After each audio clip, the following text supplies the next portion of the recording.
Boa tarde a todos, sejam todos muito bem-vindos à nossa casa Fraternidade Espírita Bezerra de Menezes. Sintam-se todos amorosamente acolhidos por nós e amorosamente acolhidos também pela espiritualidade maior. Que sejamos envolvidos neste momento por uma atmosfera de paz, de amor, de harmonia, de uma profunda fraternidade. Nós que já frequentamos a casa e todos vocês que estão chegando aqui hoje, também pela primeira vez, assim como aqueles nossos irmãos que vão assistir posteriormente através do YouTube. Eu aproveito agora para solicitar a todos vocês que mantenham as câmeras fechadas, os microfones também, para que nós possamos dar prosseguimento. Eu vou pedir agora a Fátima Rocha, para fazer a nossa leitura preparatória. Fátima. Boa tarde. Do livro Vinha de Luz, o Francisco Cândido Xavier, do Espírito Emmanuel. Amizade e compreensão. Amizade e compreensão. Com leite vos criei e não com manjar, porque ainda não podíeis, nem ainda agora podeis. Paulo, 1 Coríntios, capítulo 3, versículo 2. Muitos companheiros de luta exigem cooperadores esclarecidos para as tarefas que lhes dizem respeito. Amigos valiosos que lhes entendam os propósitos e valorizem os trabalhos esquecidos, de que as afeições, quanto às plantas, reclamam um cultivo adequado. Compreensão não se improvisa, é obra de tempo, colaboração, harmonia. O próprio Cristo, primeiramente, semeou o ideal divino no coração dos continuadores, antes de recolher-lhes o entendimento. Sofreu-lhes as negações, tolerou-lhes as fraquezas, desculpou-lhes as exigências para formar, por fim, o colégio apostólico. Nesse particular, Paulo de Tarso fornece-nos judiciosa lição, declarando aos coríntios que os criara com leite. Tão pequena afirmativa transborda sabedoria vastíssima. O apóstolo generoso, gigante do conhecimento e na fé viva, edificara os companheiros de sua missão evangélica em Corinto, não com o alimento complexo das teses difíceis, mas com os ensinamentos simples da verdade e as puras demonstrações de amor em Cristo Jesus. Não lhes conquistara a confiança e a estima exibindo cultura ou impondo princípios, mas sim orando e servindo, trabalhando e amando. Existe uma ciência de cultivar a amizade e construir o entendimento. Como acontece ao trigo no campo espiritual do amor, não será possível colher sem semear. Examina, pois, diariamente a tua lavoura afetiva. Observa se está exigindo flores prematuras ou frutos antecipados. Não te esqueças da atenção, do adubo, do irrigador. Coloca-te na posição da planta em jardim alheio e, reparando os cuidados que exiges, não desdenhes resgatar as tuas dívidas de amor para com os outros. Imita o lavrador prudente e devotado, se desejas atingir a colheita de grandes e preciosos resultados. Obrigada, Fátima. Agora, já envolvidos por essa leitura edificante, vamos continuar em conexão de amor, elevar os nossos pensamentos, e neste momento, vamos fazer, nos conectamos com Deus, nosso Pai, de amor, de bondade, Jesus, nosso mestre amigo, e aos mentores da nossa casa FABEM, a toda a espiritualidade maior.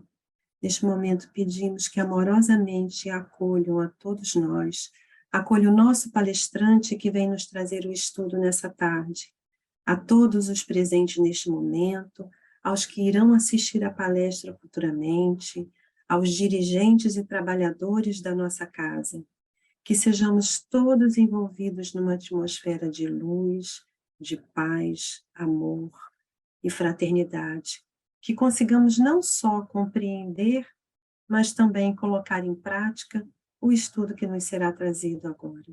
Que a paz do Mestre Jesus esteja conosco hoje e sempre. Que assim seja.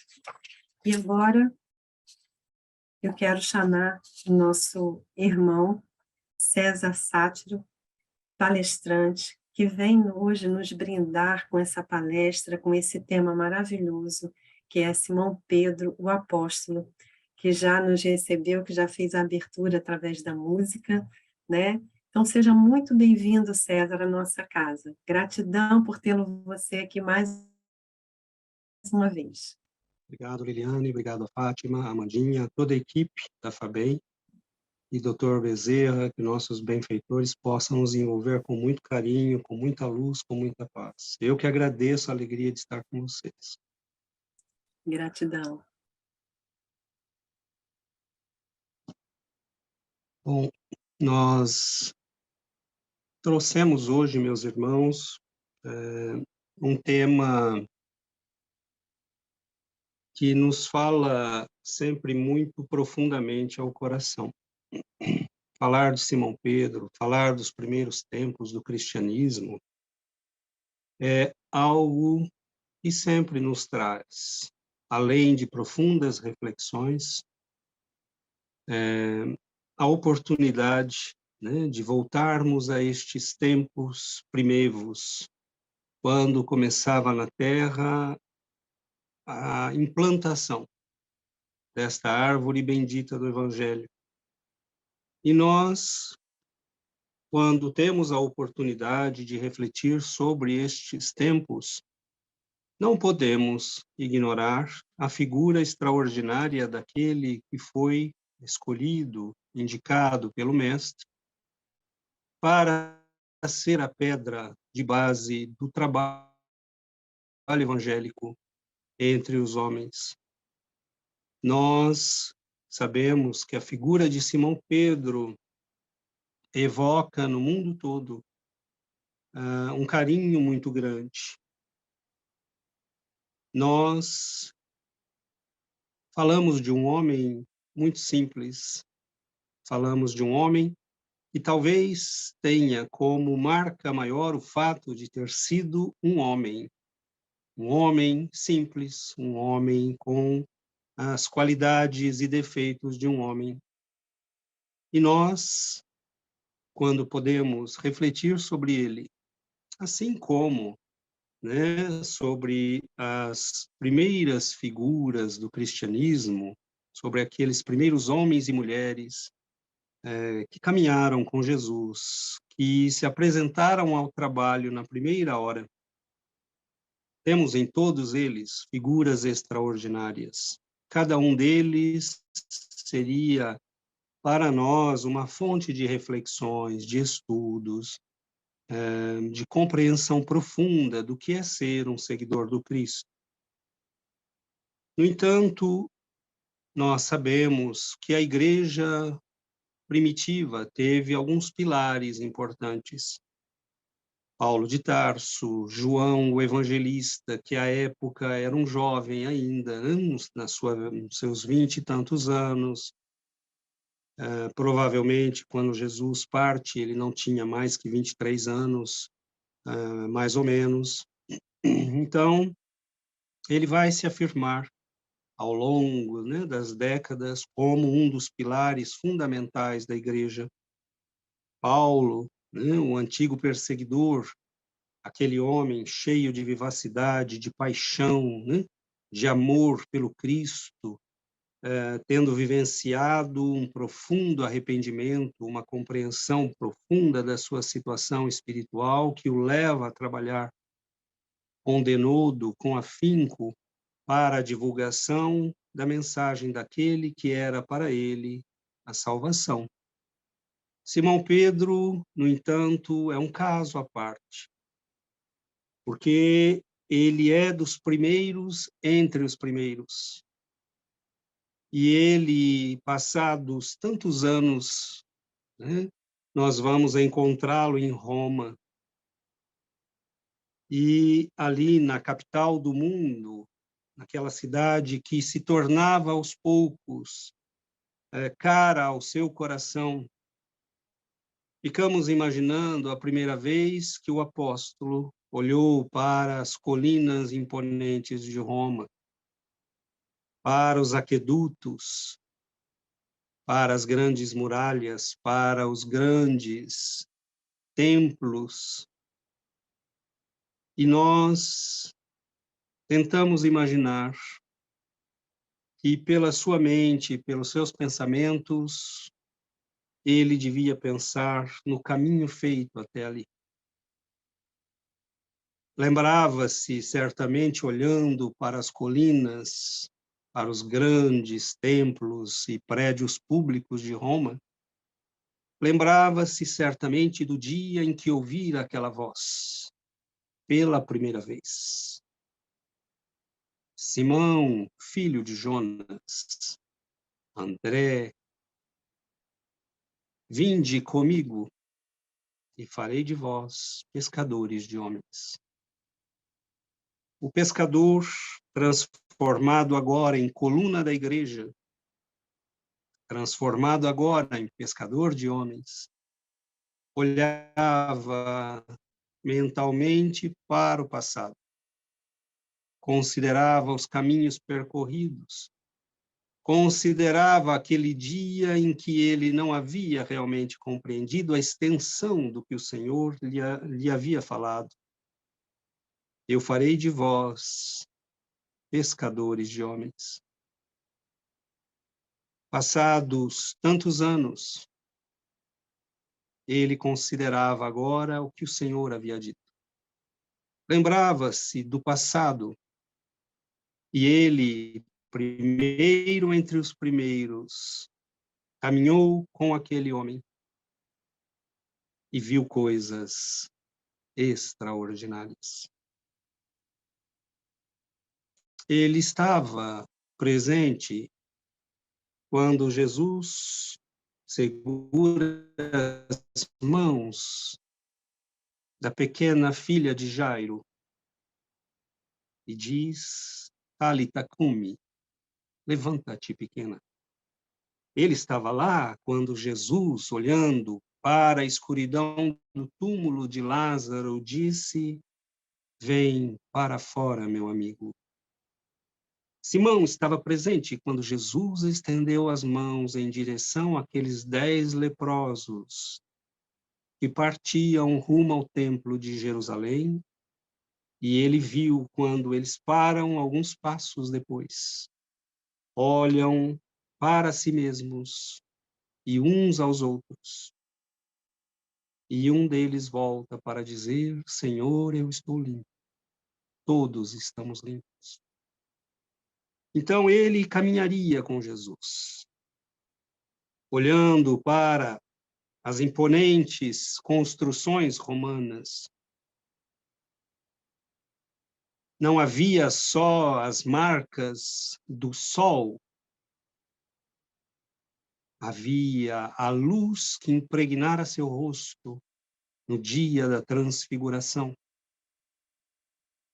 Ele trazia em si, mais que todos, as marcas do Cristo. Mas se para muitos Jesus era um Salvador, para ele igualmente. Mas, contrariamente a muitos, para ele Jesus era um amigo. Ele o acolhera na sua casa. Ele partilhara sua mesa com aquele jovem rabi. Caminharam juntos pelas estradas da Galileia.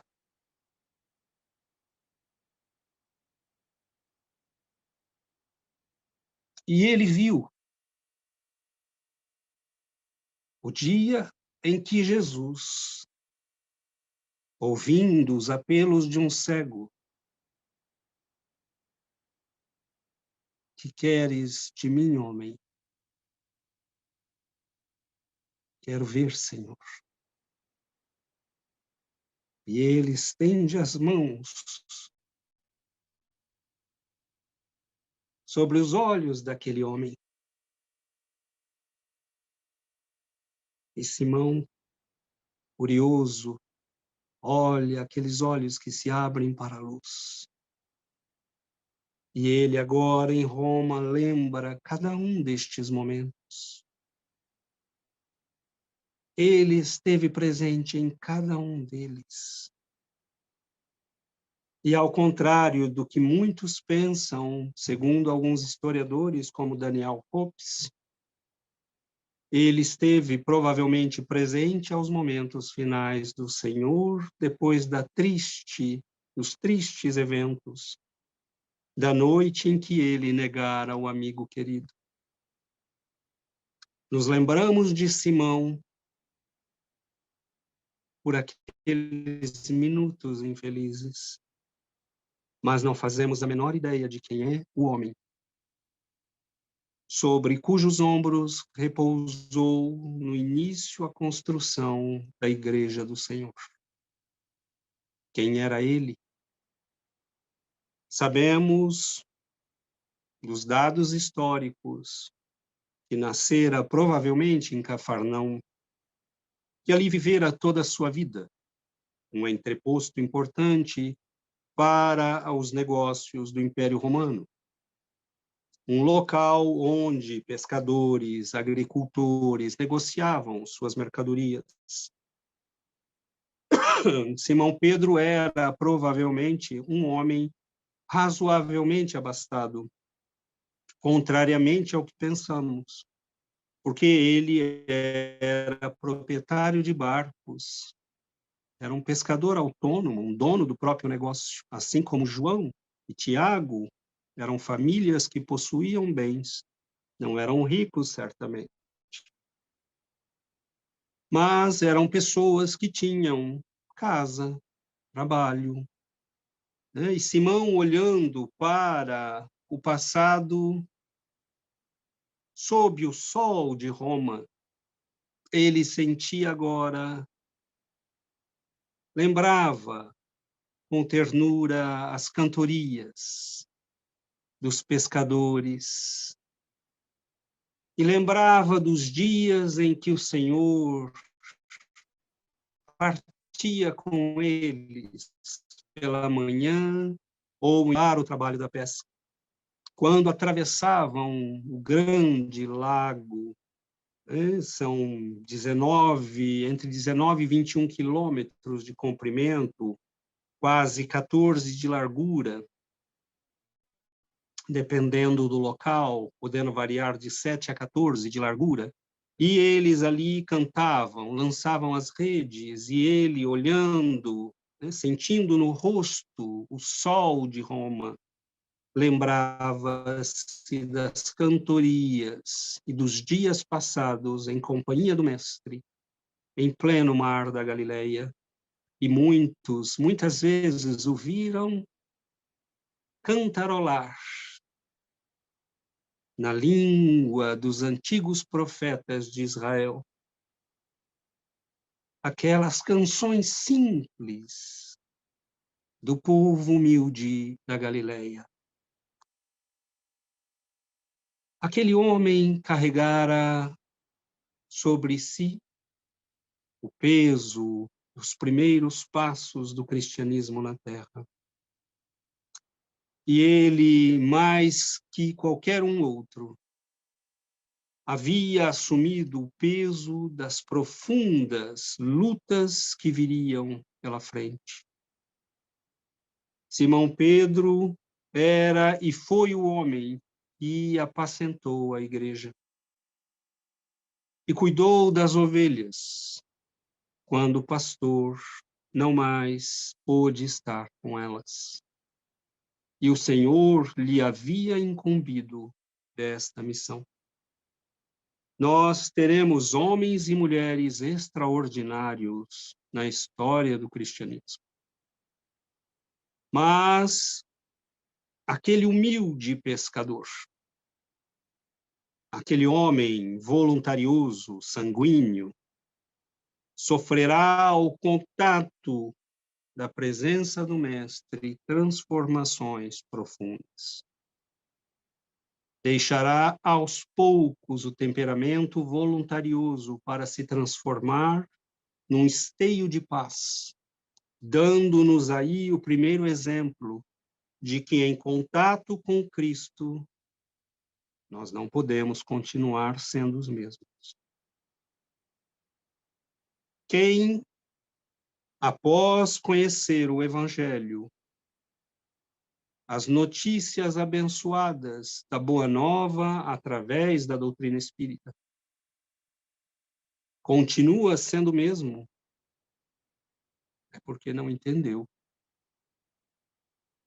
Então, Simão nos dá o primeiro grande exemplo, porque aos poucos ele se transforma daquele homem voluntarioso, que quando vê seu amigo querido ameaçado pela traição e pela prisão, arranca a espada e ataca um soldado para defender seu amigo.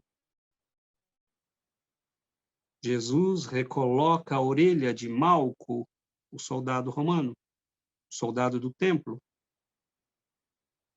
E ali, diz Pedro, atenção, quem fere pela espada, por ela será ferido. Explicando-lhe em palavras de grande simplicidade as leis profundas da ação e reação. Mas ele sabe que está diante de um coração verdadeiro. Simão Pedro havia negado seu amigo. E ele nos dará aí um exemplo maravilhoso igualmente. Porque quando chega aquela hora sombria, que ele havia prevido e falado aos seus queridos amigos, hora virá em que eu serei elevado para o bem de todos, para a salvação de todos. E Simão Pedro, que junto com os outros não havia compreendido exatamente o que ele queria dizer, à medida que se aproximavam de Jerusalém para as festas da Páscoa, ele começa a compreender.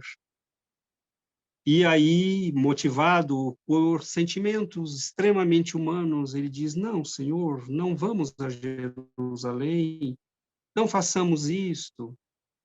E Jesus o repreende. Então, ele era este homem como nós.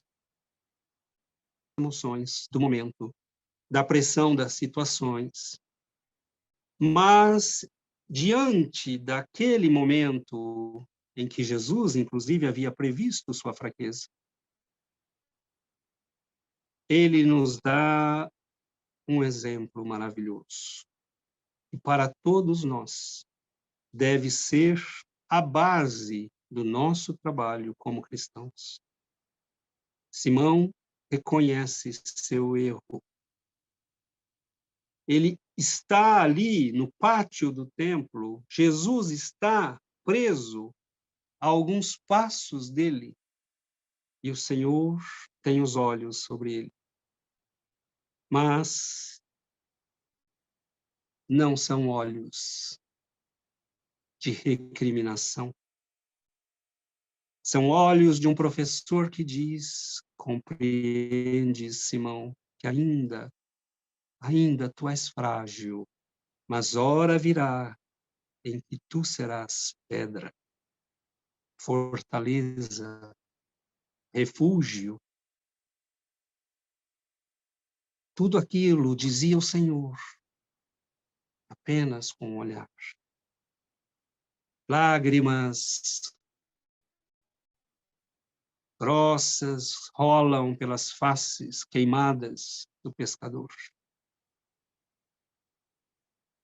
Mas aí ele nos dá a lição maravilhosa do homem que erra, se arrepende e no dia seguinte se apresenta para o trabalho.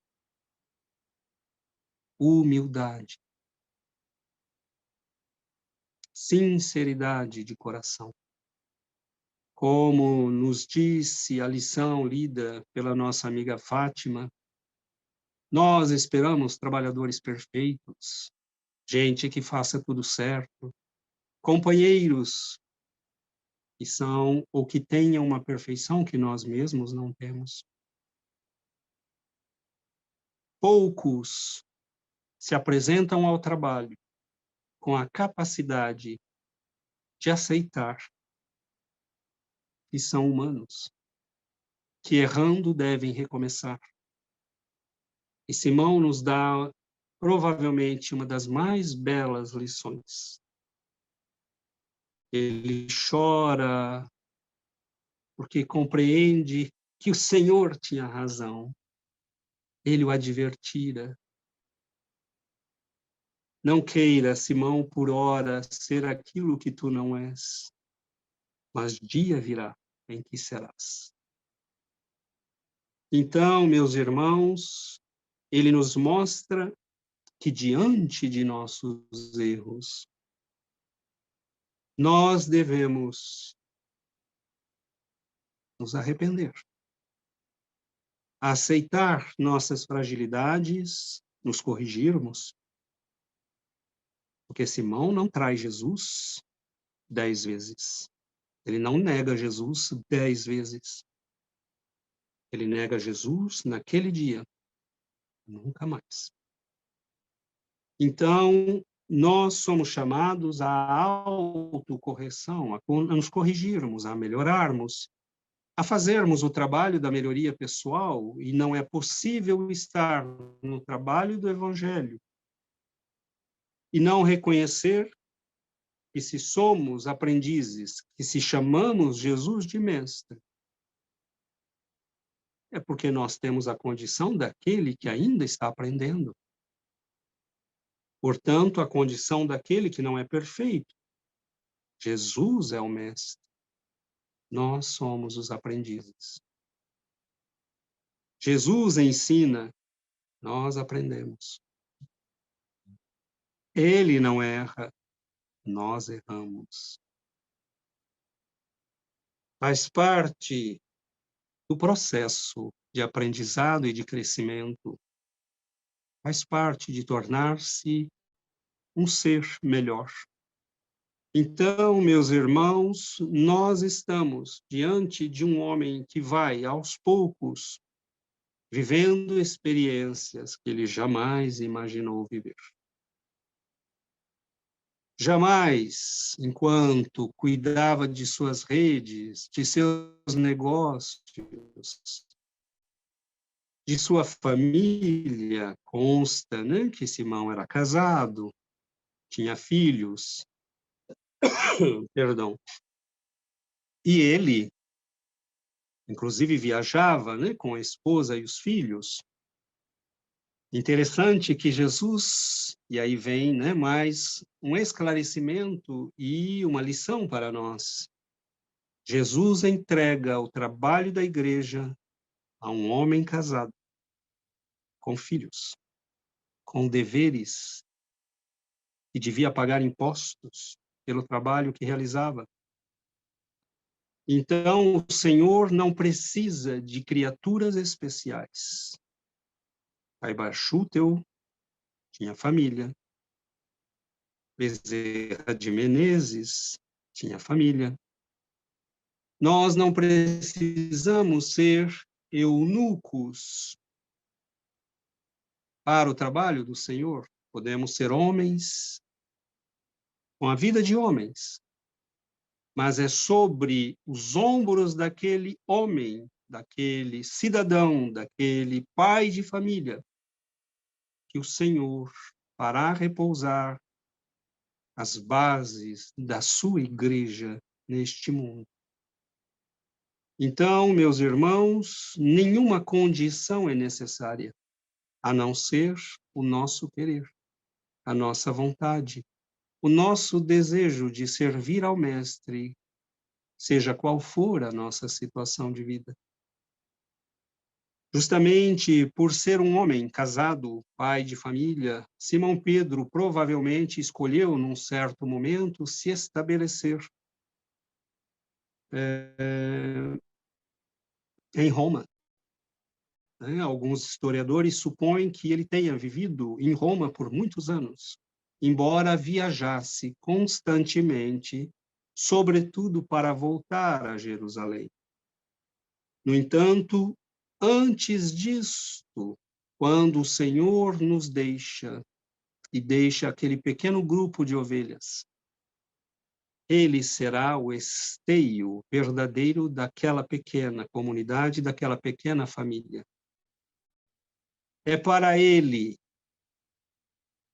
para o pescador fogoso, temperamental, às vezes colérico, mas generoso, bondoso, fraterno, que o grupo se vira nos momentos, se torna para ele nos momentos de angústia e de sofrimento. Então, Simão Pedro começa aos poucos a reunir as ovelhas dispersas. E ele começa, contrariamente àquele homem hesitante da noite que precedeu o sacrifício do Mestre, contrariamente àquele homem hesitante, nasce naqueles momentos o pai de família. Porque um pai de família pode hesitar diante das lutas do mundo, mas ele jamais hesita quando sua família está em perigo. Quando os filhos estão ameaçados, e Simão Pedro assume ali a tarefa de apacentar as ovelhas do Senhor. E ele as recolherá uma a uma. Criará a primeira organização cristã da história humana. Isto ficará para sempre nos registros deste planeta. A casa dos homens que ensinam o caminho nascerá em Jerusalém. E ao contrário do que pensavam os sacerdotes do templo, imaginando que o sacrifício do pastor afugentaria as ovelhas, um novo pastor surge. E depois mais um, e depois mais um. E eles começam a enfrentar a ira, perseguição, mas o fazem não mais como zelotas que apunhalavam os seus opositores. Eles o fazem em nome do perdão, do amor, da caridade. Então, aos poucos, aquela casa começa a recolher os aflitos do mundo, aqueles que carregavam feridas, dores, obsessões, depois outro. E aquela casa começa a recolher homens e mulheres e começa a falar a todos eles do amor daquele que viera das alturas celestes para estender a todos nós as nossas misérias e sofrimentos, o bálsamo da cura, o consolo, o refrigério. Então, nasce ali um homem de uma extrema coragem. No dia de Pentecostes, é ele que toma a palavra e fala a 5.000 pessoas.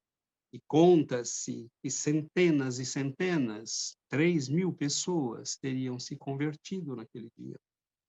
O homem que não sabia falar, o homem que passava os dias sob o sol abençoado da Galileia, lançando suas redes, cantando com seus companheiros de trabalho, toma a palavra e, impulsionado pelas forças do alto, fala de Jesus, apresenta ao Mestre, fala de seu amigo, fala das coisas que viu, dos acontecimentos extraordinários que presenciara com seus olhos, não de ouvir dizer, não do relatório de terceiros, ele estava lá.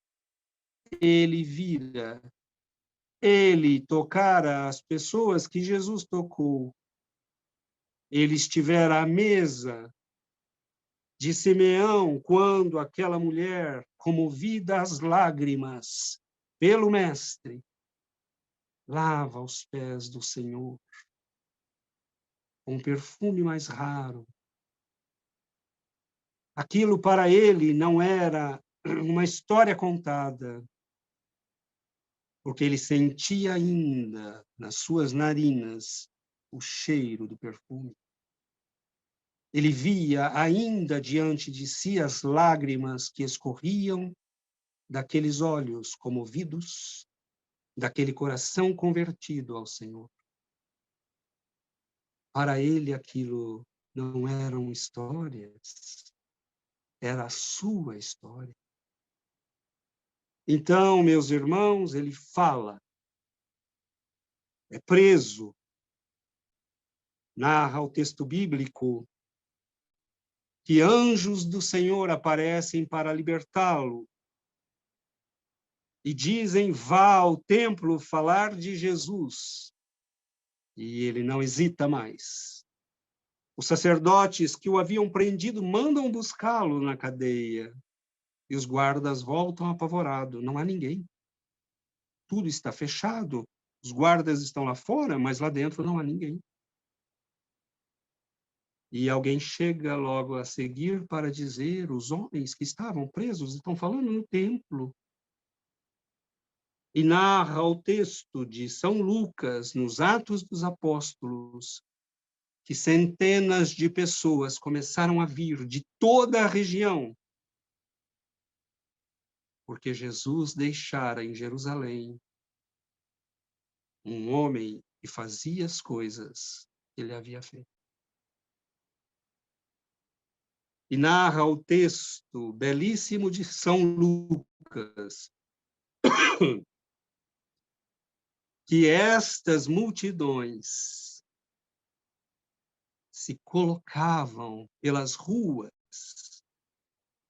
numa posição tal que, ao passar, a sombra de Simão pudesse passar sobre eles.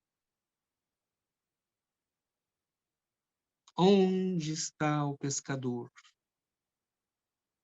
Onde está o homem voluntarioso? Uma profunda alquimia havia transformado aquela alma. As multidões se colocavam pelas ruas, de maneira a que a sombra de Simão Pedro pudesse tocá-los. Então, meus irmãos, este homem é o esteio da comunidade cristã que passos num mundo marcado pela violência, pela truculência, pela maldade. Milhares de pessoas acorrem e nos diz Humberto de Campos, no livro Relatos da Vida, no primeiro capítulo, que naqueles tempos havia muito disse-me-disse sobre Simão Pedro. Era um homem de quem todos falavam, nem sempre bem.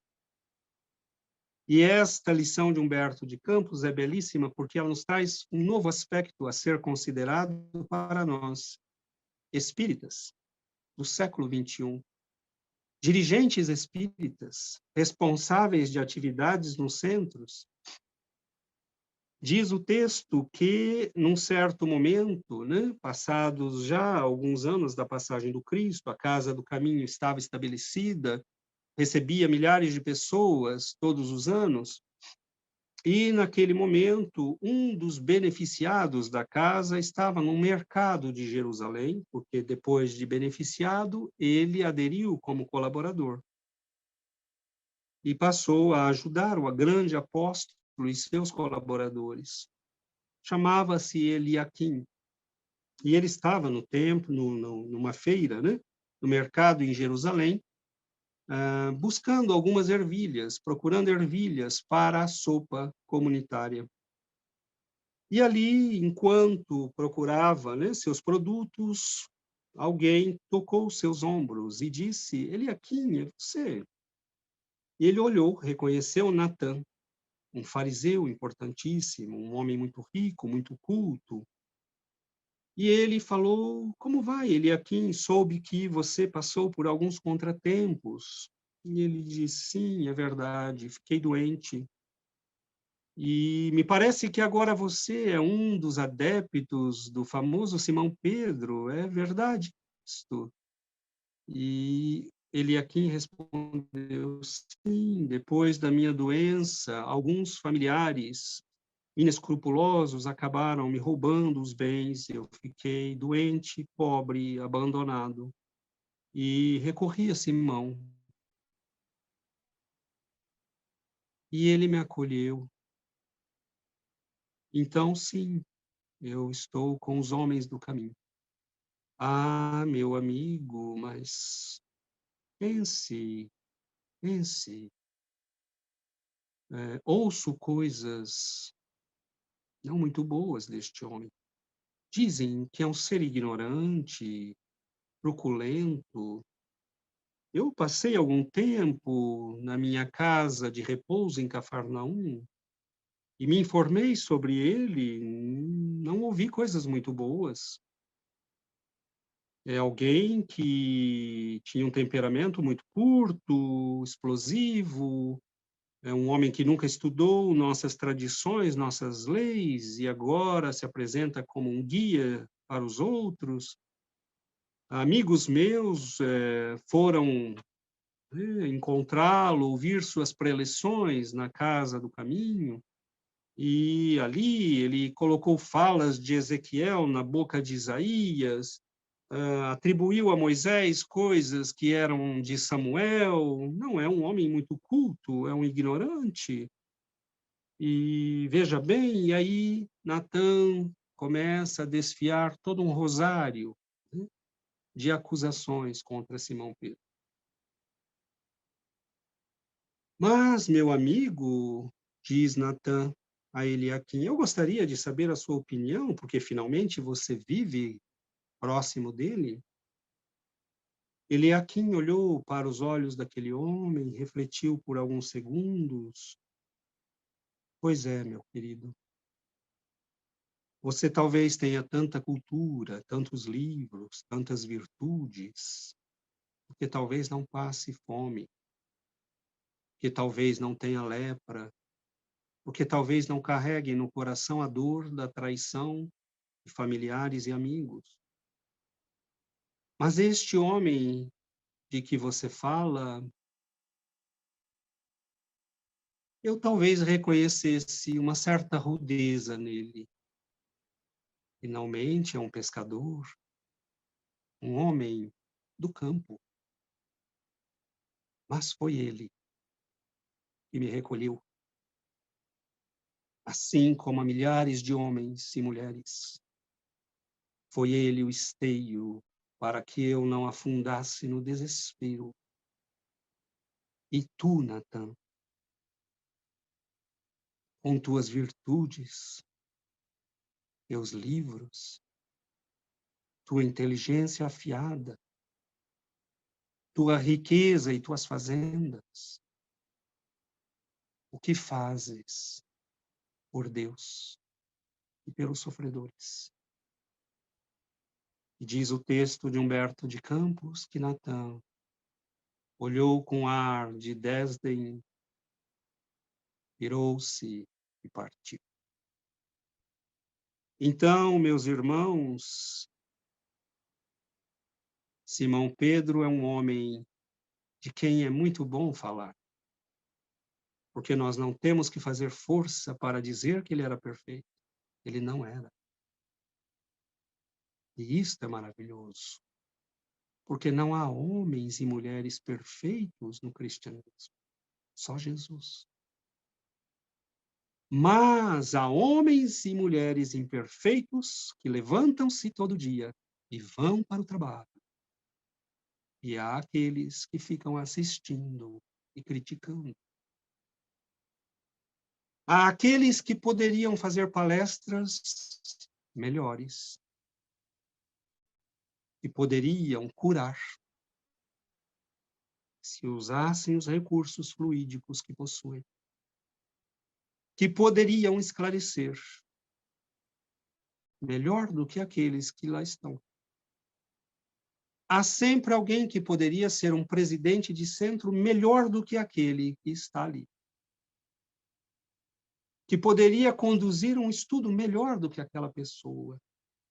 Poxa, ele fala muito, às vezes isso, às vezes aquilo. Mas aqueles que poderiam, não estão. Havia homens ilustres, muitos Natãs em Jerusalém, mas nenhum deles, salvo alguns poucos que se tornaram amigos dos pescadores, como Gamaliel, Nicodemos, né? Que iam, que auxiliavam, mas que não se envolviam muito, que deviam manter a postura de nobres, embora fossem amigos. Então, quem toma a palavra para falar aos corações é o jovem João, ainda na flor da idade. É Estevão, é Tiago, é Simão Pedro. Então, são estes homens e mulheres imperfeitos, mas que amavam Jesus, que por amar Jesus, amavam seus semelhantes, que vão iniciar o trabalho. Então, Simão e Humberto de Campos nos lembra com esta lição que nunca seremos o trabalhador ideal. E se esperarmos termos as virtudes da cura para começar a aplicar passes, nós nunca começaremos. Se esperarmos fazer preces lindíssimas para depois começar a fazer prece, nós nunca faremos. Se não nos aventurarmos a começar um trabalho de sopa, de auxílio, esperando ter recursos ilimitados, nós nunca começaremos. Então, Simão Pedro simplesmente, com aquele mesmo fogo que o alimentava de amor, de fé, ele começa o trabalho. E a ele vão se agregar centenas de pessoas, entre os quais Barnabé, que se Simão Pedro houvesse abandonado, não haveria um Barnabé em Tarso para acolher um certo Paulo de Tarso. Se Simão Pedro e seus amigos tivessem fugido, o centurião Cornélio não teria a quem ser enviado. Mas os espíritos lhe aparecem para dizer: vá a Jope e procure na casa do curtidor Simão um certo Simão Bar-Jonas e fale a ele, e ele te explicará os caminhos do Senhor. Então, Simão Pedro é o primeiro a falar do Cristo em Pentecostes para a multidão de gentios, e depois o primeiro a acolher os primeiros cristãos da gentilidade, trabalho que será tomado e levado a cabo pelo esforço magistral de Paulo de Tarso logo após. Por isto ele vai a Roma, e em 49 nós ouviremos notícias de um motim dos judeus contra uma certa seita cristã. E o imperador Cláudio os expulsa a todos, judeus e cristãos, de Roma. E mais tarde, Paulo encontrará em Corinto um certo casal, Áquila e Prisca. expulsos de Roma pelo imperador Cláudio. Então, quando Paulo chega a Roma, já há ali uma comunidade cristã solidamente estabelecida. E numa de suas cartas ele dirá, referindo-se aos partidários de Cefas, aqueles que haviam aprendido o cristianismo diretamente do apóstolo, do primeiro dos apóstolos. Então, meus irmãos, a vida de Simão Pedro é uma sucessão de transformações profundas, mas de alguém que permaneceu ao longo de todo o caminho, profundamente humano. Numa de suas crônicas, Humberto de Campos nos fala tê-lo encontrado em Roma. Quando ele olha para as imensas muralhas do Vaticano, ele não está dentro do Vaticano. Ele olha para os transeuntes e, mais uma vez, ele lembra do Senhor. Séculos passados, milênios mesmos. E ele se lembra do dia em que, pela terceira vez, depois da sua passagem, o Senhor se apresenta aos discípulos. E depois de cear com eles, olha para Simão. O grupo percebe que o Senhor vai falar. E eles silenciam. E aqueles olhos de um brilho profundo, límpido, olha para Simão. Simão, filho de Jonas, tu me amas mais do que estes. Claro, Senhor, eu te amo. Então, Simão, apacenta as minhas ovelhas. Um silêncio se faz. O mestre parece meditar. Pequenos ruídos, os copos, talheres, e ele novamente levanta os olhos para Simão.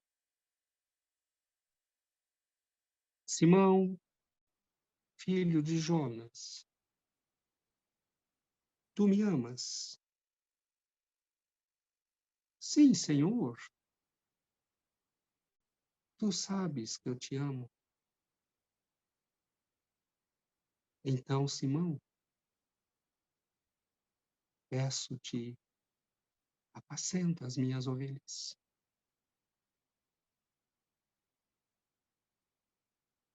Os discípulos silenciam, compreendendo que o Senhor entregava ali ao pescador de Cafarnaum a responsabilidade de guiar seus filhos do coração.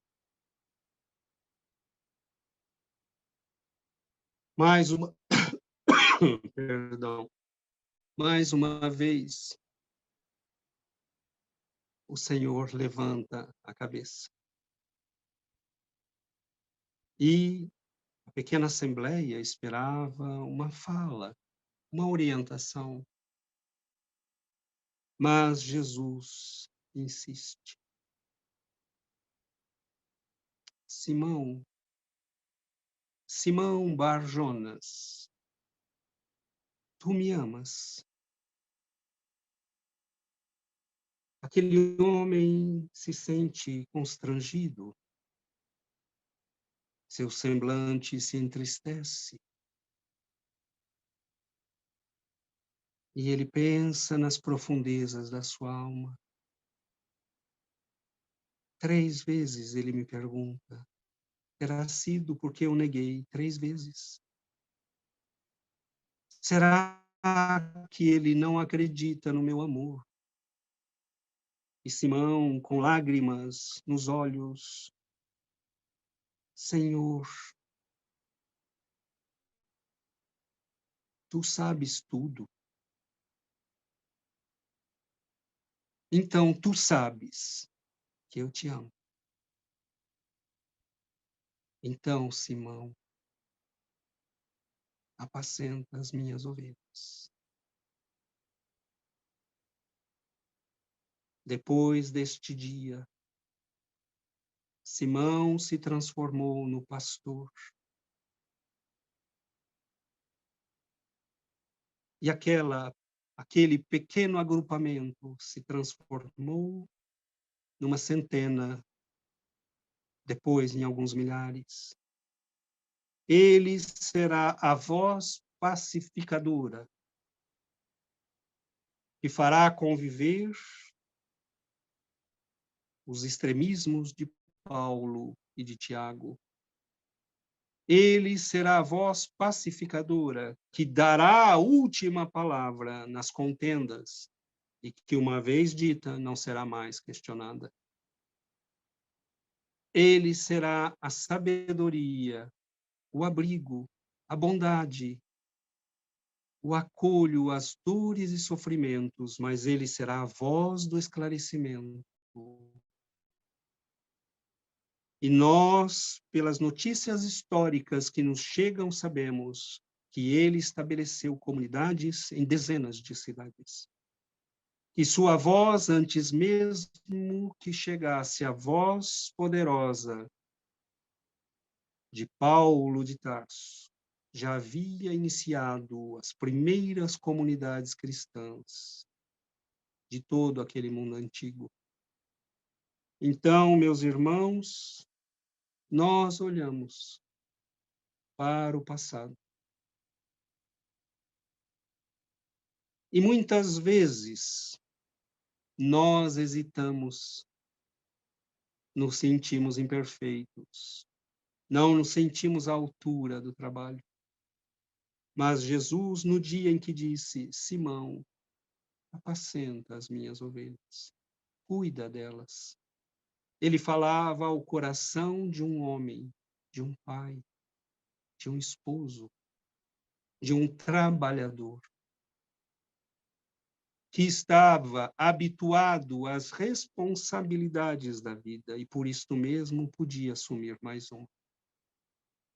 Então, meus irmãos, não haverá tempo bom, tempo ideal, melhor hora, melhor circunstância.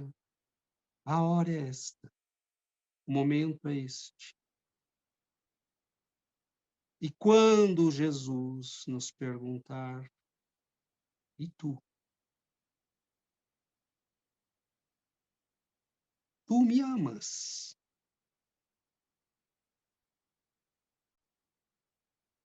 Que nós possamos responder: Senhor, eu estava morto e revivi. Estava perdido, o Senhor me achou. Carregava na alma a lepra do orgulho e do egoísmo, e o Senhor me limpou. Estava cego nas estradas de Jericó, e eu gritei: Jesus, Filho de Deus, tem compaixão de mim. Senhor, tu sabes que eu te amo. E embora as minhas imperfeições, as minhas misérias, tu sabes que eu te amo. Que Jesus, meus irmãos, seja a luz dos nossos caminhos, a serenidade para os nossos corações e a coragem para que nós possamos fazer o percurso que fez Simão Pedro, transformando a si mesmo num esteio de muitos. Que Jesus nos abençoe. e nosso querido Dr. Bezerra e tantos amigos abençoados possam nos envolver com as nossas imperfeições, limitações e dificuldades, apresentemo-nos para o trabalho. Muita paz, meus irmãos, que o Senhor nos abençoe sempre. Muito obrigado. Gratidão imensa, César. É realmente uma felicidade muito grande recebê-lo aqui, né? A gente ter essa maravilha que é a internet. Talvez algumas pessoas não saibam. O César está falando do Canadá. Nós temos aqui online pessoas de outros países assistindo, além das pessoas que foram até a FABEM. Aqui hoje no Espírito Santo choveu, estava um pouco complicado de chegar, mas várias pessoas foram até a casa, conseguiram chegar lá para assistir a sua palestra, e você nos brinda com essa maravilha, né, trazendo para a gente essa reflexão sobre a imperfeição e a simplicidade, a humanidade e o desejo, o amor, né, onde o mais importante não é saber tanto, mas ter o amor e o desejo de servir, de estar ali para a gente continuar na obra do Mestre Jesus.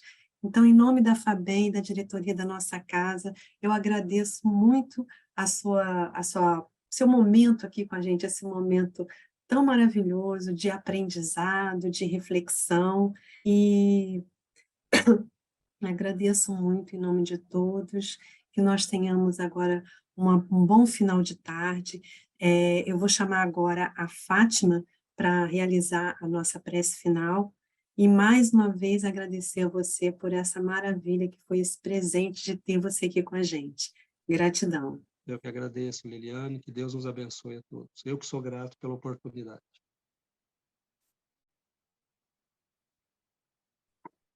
Fátima, você pode realizar a prece final para nós? Sim. Vamos fechar nossos olhos. Vamos elevar nosso pensamento até Jesus e somente agradecer por essa tarde maravilhosa, por esse banquete espiritual. Agradecer, Jesus. E gostaria neste momento de dizer aos nossos irmãos desencarnados, doentes, que adentraram ao salão da FABEM no momento em que o César falava dos leprosos e dos cegos que Jesus curou, que nós os recebemos com os corações cheios de amor, que eles possam se sentir melhores, que eles possam estar sempre conosco na nossa FABEM. Pedimos, Jesus, que abençoe o César e toda a sua família, e que ele possa sempre levar o teu evangelho por todos os países onde ele faz palestra, onde ele fala, Senhor, das maravilhas do teu evangelho. Obrigado, Jesus, por essa tarde, que todos aqui presentes possam retornar aos seus lares, levando esta paz, esta serenidade, essa certeza do teu amor por nós, Senhor Jesus. Muito obrigada, que assim seja.